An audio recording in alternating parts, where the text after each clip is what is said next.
મિત્રો, જેવું કે તમે જોઈ રહ્યા છો, આરટીઈના ફોર્મ છે, રાઇટ ટુ એજ્યુકેશન એક્ટ હેઠળ જે બાળકોને પ્રવેશ આપવામાં આવે છે પ્રાઇવેટ સ્કૂલમાં ફ્રી ઓફ. તો આમાં એ હોય છે એવું આપણે પહેલાં બધું ડિટેલ્સમાં નોટિફિકેશનમાં જોઈશું. પણ મેઇન એ છે કે આની અંદર કે બાળકને પહેલાં ધોરણમાં મફતમાં પ્રવેશ ખાનગી શાળાઓમાં મળે છે, ફી ભરવાની થતી નથી. તો એ બાબતે નોટિફિકેશન છે. તો આમાં આપણે બધું જોઈશું કોણ કોણ આમાં ફોર્મ ભરી શકે છે ને બધું. તો પહેલાં તો આપણે સૌપ્રથમ આરટી વિશે જાણીશું કે આરટી શું છે. ઠીક છે, તો સરકારનો એક્ટ છે રાઇટ ટુ એજ્યુકેશન. હવે આના હેઠળ જો જે બાળકને પ્રવેશ મળી જાય તો એને કોઈ ફી ચૂકવવાની થતી નથી, કે તમે કોઈ પણ સ્કૂલમાં એડમિશન લઈ શકો, કે તમારે સ્કૂલ ફોર્મમાં સિલેક્ટ કરવાની આવશે કે તમારે આ સ્કૂલમાં લેવું છે. પણ ગવર્મેન્ટ મુજબ મેરિટ મુજબ એક સ્કૂલમાં નામ આવી જાય તો એમાં, નહીં તો પછી બીજી સ્કૂલમાં પણ નામ આવી શકે. એવું નથી કે તમે જે સિલેક્ટ કરો એ જ સ્કૂલમાં આવે, ત્યાં ફૂલ થઈ ગયું હોય તો બીજી સ્કૂલમાં પણ નામ આવી શકે. સિમ્પલ, કોઈ એક્ઝામને એવું કાંઈ આવવાનું નથી, ડાયરેક્ટ મેરિટ લિસ્ટ ઉપર જ છે કે ફોર્મ ભરી દો તમે, પછી મેરિટ લિસ્ટ બહાર પડે, એમાં જો તમારું નામ આવી ગયેલું હોય તો બાળકને તમે ફ્રીમાં ખાનગી શાળામાં મૂકી શકો છો. તો હવે આપણે આમાં જોઈશું કે છેલ્લી તારીખ કઈ છે અને કોણ કોણ ફોર્મ ભરી શકે છે. ઠીક છે, અને કઈ રીતે ફોર્મની એની પ્રોસેસ રહેશે. આમ તમે જોઈ શકો છો, છેલ્લી તારીખ આની 12/3/2025 છે. હવે આ જો આપણે જેમ કે તમે જોઈ શકો છો અગ્રતા ક્રમમાં, એટલે કે આમાં જે વિગત આપેલી છે એ બધા બાળકો આમાં ફોર્મ ભરી શકે છે. પહેલું તો અનાથ બાળકોએ,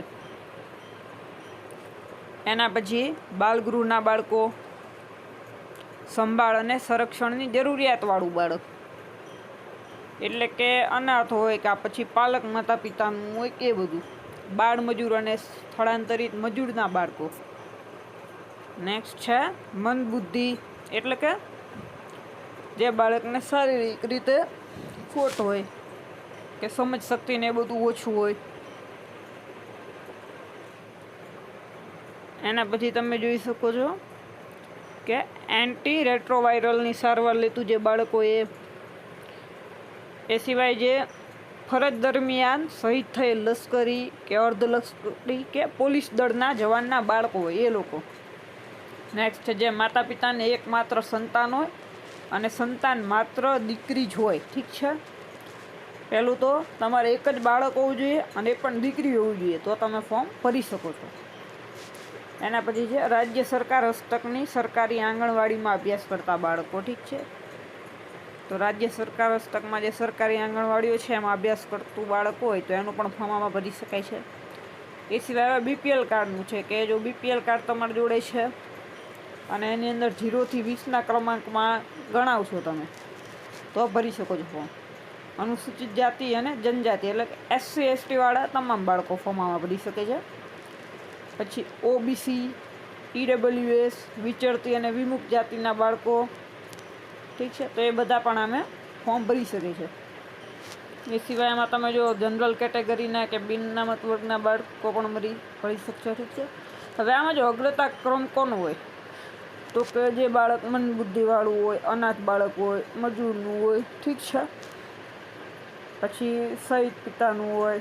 ઠીક છે, જેના પિતા શહીદ થઈ ગયેલું હોય.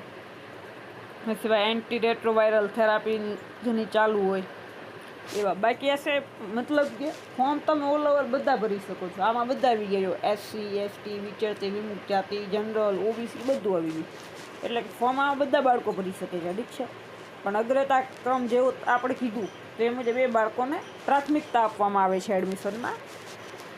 બાકી બીજું આગળનું આપણે જોઈશું તો તમે જોઈ શકો છો પ્રવેશ મેળવવા માટે જો આની વેબસાઇટ છે https://rte.org.gujarat.com. ઠીક છે, તો આ વેબસાઇટ ઉપર ઓનલાઈન ફોર્મ ભરવાનું આવે છે અને જેની છેલ્લી તારીખ પણ અહીં જોઈ શકો છો તમે, જેવી આપણે કીધી 12/3/2025. બીજું કંઈ આમાં નવું છે નહીં, કોઈ ફી ને એવું કાંઈ ભરવાનું નથી. ખાલી ફોર્મ તમે બહાર ભરાવો એનો ખાલી ચાર્જ થાય છે ફોર્મનો, એ બાકી સિવાય બીજી અન્ય કોઈ પ્રોસેસ નથી.